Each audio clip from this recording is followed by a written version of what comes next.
if you know how to shift your focus, like if you train yourself how to shift your focus and not focus on things that really annoy you and make you upset, because for me that, it's hard to do. It's very hard to do because our brains want to protect us. So if there's something there that is considered a threat or something that we want to problem solve or anything that makes us feel like we're in danger or fearful or unsafe, whatever it is, we're going to go there. We're going to put our attention there. But the flaw with that is that wherever we put our attention, wherever we put our focus, it magnifies it, it amplifies it, it causes it to expand and grow. So when we talk to ourselves and tell ourselves, oh man, it's going to get worse, and oh, this means that, and you're making assumptions and you're making things bigger than they are, and you're adding fuel to the fire, like maybe something very small that bothers you, you're constantly thinking about it and you're fueling it. So now it's becoming bigger and more important in your life.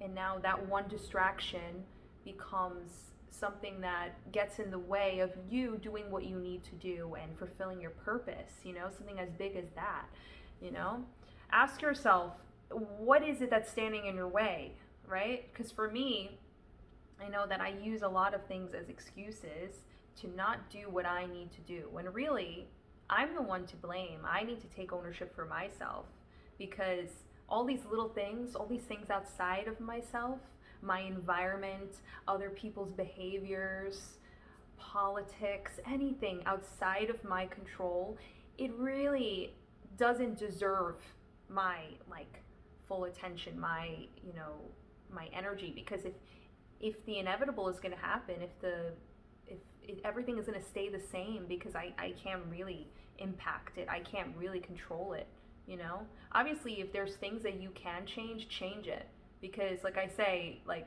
if you're not changing it, you're choosing it.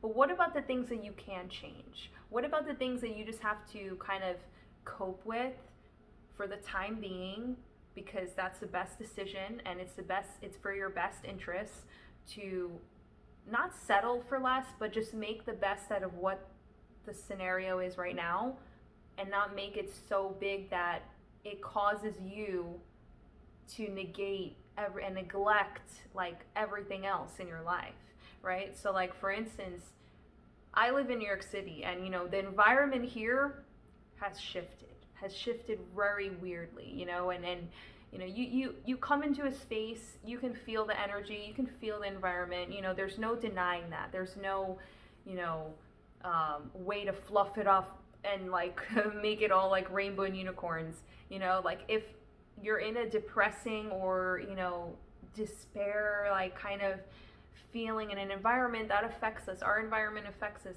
Does that mean that we can't overpower our environment and overcome our environment? No, we're more powerful than our environment. With our mindset, we can change our environment, shift our environment, to work for us. I mean, so there's things that you can do. But for a long time, I was letting everything that was happening in the world just overwhelm me and dictate and make my decisions for me.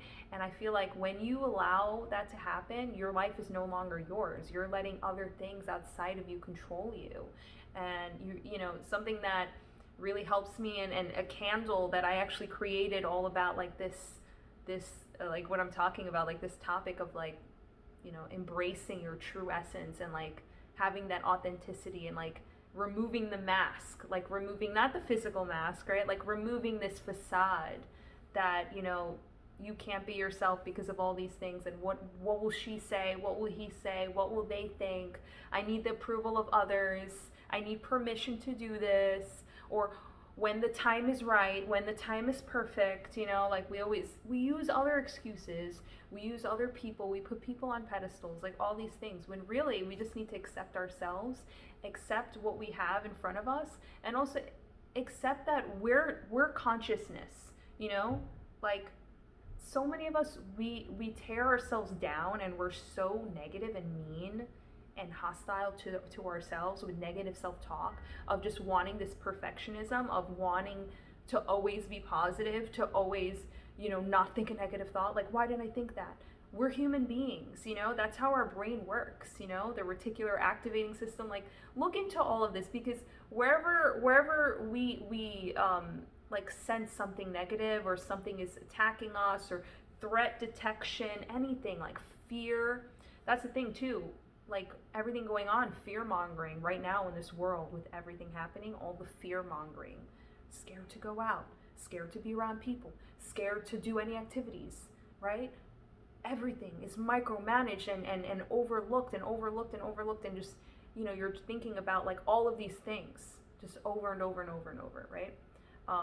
Not overlooked, but you know what I mean. Like, you're constantly looking at it over and over again, and you're just like, should I do this? And you're second guessing yourself, and it's just like, that's no way to live, right? You're not free, you know, you're not free. So like, True Essence Candle is all about like just removing the mask, removing the facade, showing your true self, embracing your true self, and also communicating that outward to other people, but also to yourself, because your self-talk is so deeply important. And you know, the mind just loves repetition. It just loves repetition. It just eats it up. So like, think about, maybe there's one phrase, like there's one statement, there's one belief, limiting belief, that you say to yourself constantly, over and over and over and over.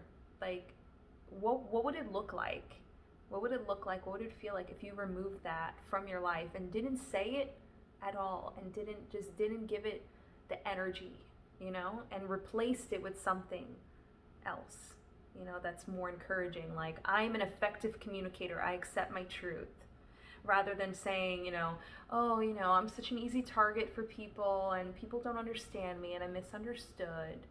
You know, maybe replacing that with, I'm an effective communicator, I accept my truth. And what does being an effective communicator look like, you know? Like, for me, like, I struggle sometimes just getting my point across, you know, and feeling like, does this person understand me? Am I effective? You know, am I just hiding what I'm saying? Am I really, do I really mean what I say when I say it, or am I just saying it because I want a response from someone?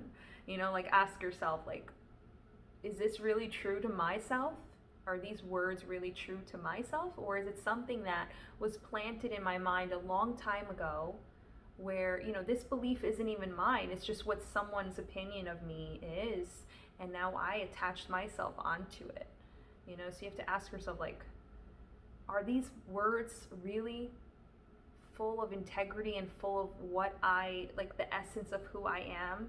Like, is this really me, you know?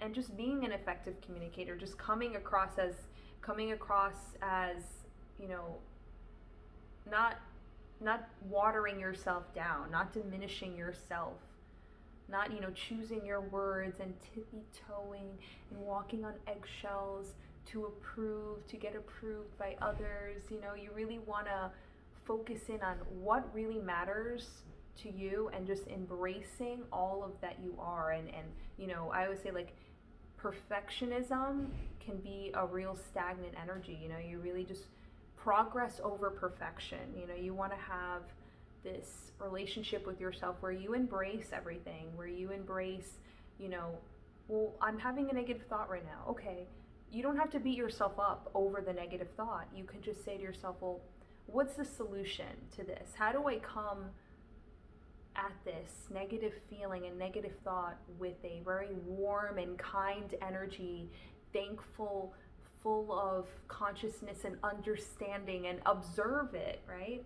Look at it from, you know, like, the bigger picture, you know, and see if there's patterns in your life where you find yourself constantly going down this road of the same sort of theme in regards to these negative thoughts, you know, like, oh, like, it's not the person, it's me, you know?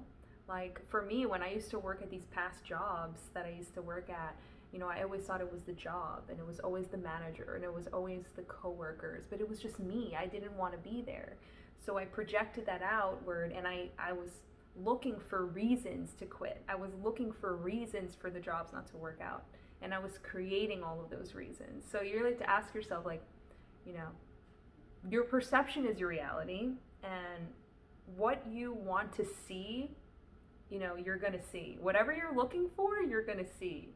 So if you're looking for a lot of negativity, your mind is going to pinpoint that and find that. So yeah, I hope this video helps, guys. Let me know in the comments what you're thinking about right now, what you're struggling with, and I will try my best to help you. Please don't forget to follow us on Lifestone, Lifestone USA on Instagram, and also subscribe to this channel. And until the next time, peace and gratitude.